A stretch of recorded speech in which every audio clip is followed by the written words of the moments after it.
Assalamualaikum warahmatullahi wabarakatuh. Selamat pagi sahabat BMA dimanapun berada. Hari ini kita akan coba membahas tentang neraca saldo. Kalau kemarin sudah kita bahas mengenai buku besar seperti apa. Nah, kali ini kita akan coba bahas apa sih pengertian dari neraca saldo, kemudian bagaimana bentuk neraca saldo, dan seperti apa caranya kita menyusun neraca saldo tersebut.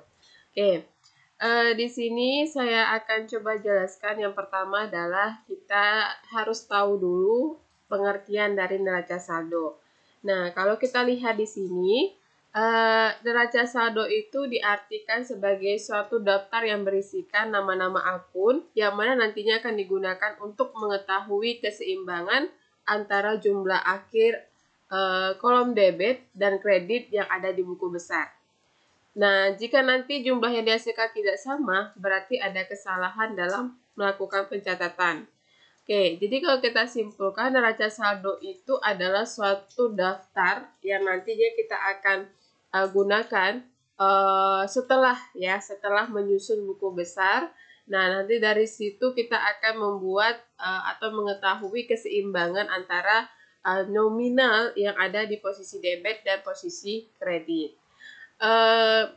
Kemudian kalau kita sudah tahu apa itu neraca saldo, pasti kita akan membutuhkan pengetahuan juga terkait dengan seperti apa bentuk neraca saldo yang kita maksudkan tadi. Nah, ini saya sudah kasih tunjuk ya satu bentuk neraca saldo. Ini biasanya secara umum yang digunakan bentuknya. Ya, di sini jangan lupa ya, setiap kali kita ingin melakukan yang namanya pencatatan atau membuat satu laporan, maka buatlah di atasnya terlebih dahulu nama perusahaan, kemudian laporan apa yang ingin kita sampaikan, dan jangan lupa pula periodenya kapan, apakah Januari tahun 2018 ataukah Desember tahun 2019 dan lain sebagainya.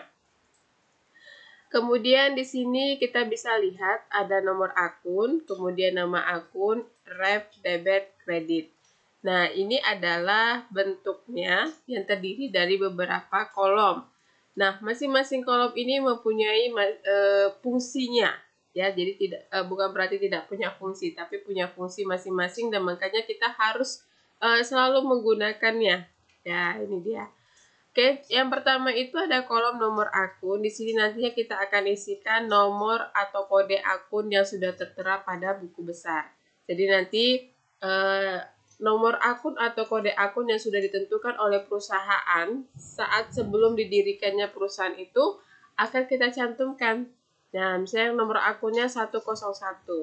Nah, 101 itu nama akunnya apa? Oh, ternyata kas. Berarti nanti kita letakkan di sini kas. Kemudian nanti kita buat di sini refnya. Ref di sini bisa tanda checklist atau bisa juga pernyataan sumber datanya dari mana. Nah, kita bikin katakan ini kan sumber data untuk menyusun neraca saldo berasal dari buku besar, maka kita buat saja BB buku besar. Nah, artinya BB itu artinya buku besar, berarti sumber datanya berasal dari buku besar. Nah, kemudian nanti kita letakkan posisinya masing-masing. Apakah kas itu nominalnya di debit, maka kita letakkan di debit, ya.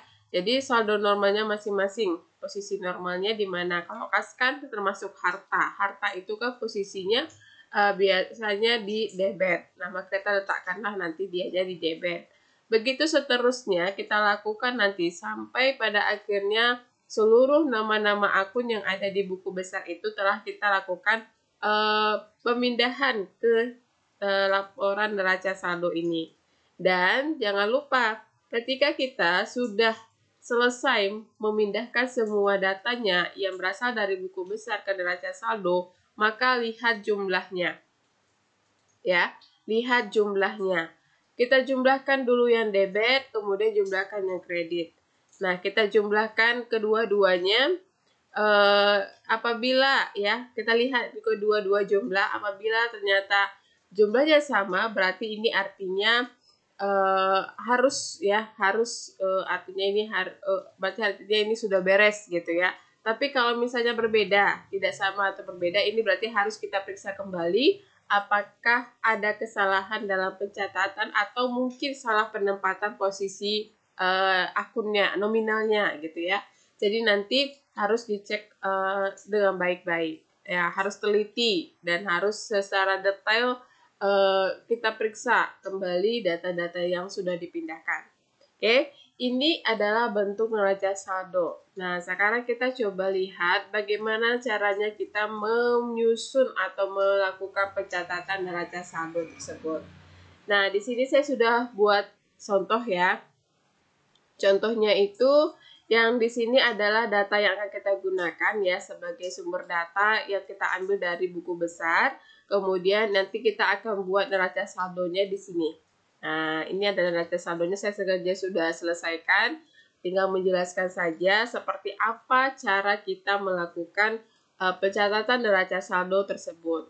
Nah, kalau kita sudah memiliki data atau sumber datanya sudah ada, maka kita tinggal memasukkan data-data itu sesuai permintaan yang ada di sini, yang ada di kolom. Apa yang diminta? Oh, nomor akun. Berarti kita ambillah nomor akun itu dari sini. Nah, kita susunnya berdasarkan urutan. Ya, yang pertama itu adalah kita selesaikan dulu kelompok kelompok akun aktiva dulu. Kemudian kelompok akun pasiva, kemudian kelompok akun ekuitas, kemudian kelompok akun pendapatan, kemudian terakhir kelompok akun beban. Jadi kita urutkan. Nah, sama halnya seperti kayak harta juga kita urutkan dulu dari yang lancar, baru nanti yang tidak lancar. Nah, sama semuanya seperti itu. Jadi biar kelihatannya rapi, gitu ya. Dan juga data yang kita sampaikan nanti juga enak gitu untuk dilihat.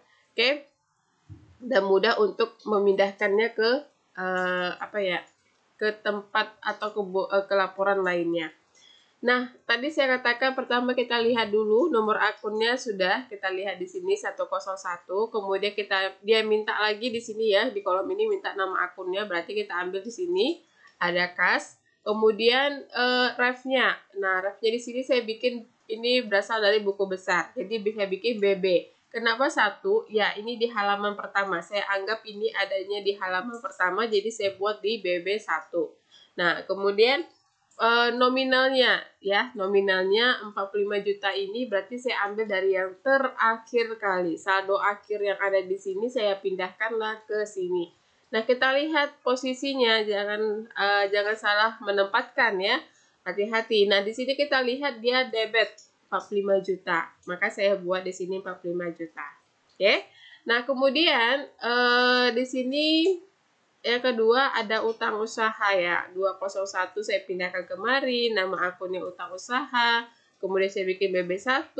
Kemudian di sini saya ambil nominalnya. Karena nominalnya sudah kosong, ya sudah habis ya, tidak ada utang lagi. Tetap saya masukkan ke sini, tapi saya bukit tandanya seperti ini. Atau atau nominal 0 menandakan bahwasanya utangnya sudah tidak ada lagi, tapi tetap ya kita buat di sini. Oke. Nah, kemudian 301 saya pindahkan modal Ibu Aisyah saya ambil. Nah, kemudian nanti saya bikin lagi BB-nya ini, refnya BB1. Kemudian kita lihat posisinya di kredit nih saldonya. Kalau cuma 1 ya berarti 3,1 kita pindahkan ke sini 50 juta. Saya lihat lagi di sini ada 401 itu pendapatan jasa. Kemudian kita lihat BB1. Nah, kemudian kita lihat lagi. Di sini ambil saldonya ada 8 juta, posisinya di kredit. Nah, 8 juta posisinya di kredit. Kemudian yang berikutnya ada 5, ya ini saya bikin 503 ya. Nanti tinggal ganti aja ya. Di sini 503, jadi hati-hati. Kalau di sini 503 maka seharusnya 503, tapi di sini saya ada kesilapan, jadi kita anggap saja ini 503. Kemudian beban iklan saya pindahkan kemari beban iklannya. Kemudian di sini saya akan buat BB-nya BB1. Nah, kemudian kita pindahkan nominalnya, ini posisinya di debit Rp500.000. Nah, anggap saja ini sudah kita pindahkan semuanya. Ya, kita sudah pindahkan yang ada di sini dan kemudian kita jumlahkan. Nah, pada saat saya melakukan penjumlahan, posisi debit dan posisi kredit ini otomatis tidak akan balance. Kenapa? Karena data yang lain selain ini belum saya pindahkan.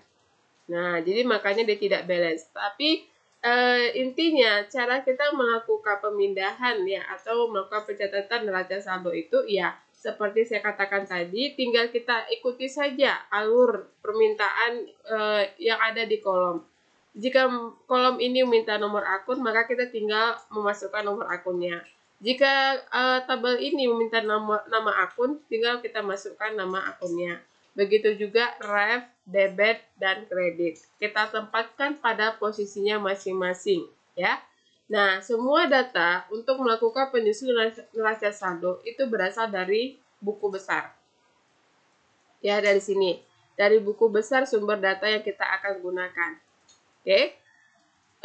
Kemudian kalau sudah berarti ini sudah selesai ya. Jadi kalau misalnya ini kan belum seimbang ya, belum seimbang antara debit dan kredit ini karena ada berapa data lagi yang tidak atau yang belum dimasukkan kemari.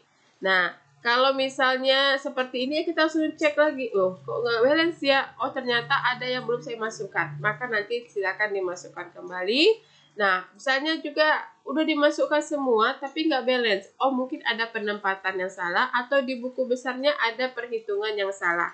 Jadi cross-check aja semuanya. Cross-check dulu terlebih dahulu yang ada di neraca saldo, mungkin salah penempatan, ya, salah penempatan posisi atau salah menuliskan angkanya atau nominalnya. Kalau di sini ternyata sudah beres semua, nominalnya sudah pas kita lakukan dan posisinya juga sudah sesuai. Nah, tapi tetap juga terlihat tidak seimbang, maka kita coba cross check di buku besarnya. Bisa jadi perhitungan yang ada di buku besar ini lah yang salah gitu ya, ada yang salah. Nah, nanti kita cek. Nah, kalau ternyata sudah benar ya dan ditemukan kesalahan memang di buku besar, maka kita perbaiki dan kemudian perbaiki kembali neraca saldonya. Oke? Jadi beginilah cara kita untuk melakukan pencatatan neraca saldo.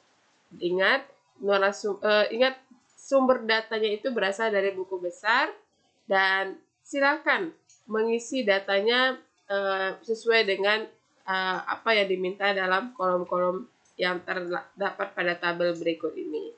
Oke, sahabat BMA dimanapun berada, saya rasa sudah cukup jelas bagaimana cara kita untuk melakukan penyusunan atau pencatatan neraca saldo dan semoga nantinya sudah bisa melakukan pencatatan neraca saldo secara mandiri. Sampai ketemu lagi di penjelasan-penjelasan terkait dengan akuntansi yang lainnya. Assalamualaikum warahmatullahi wabarakatuh.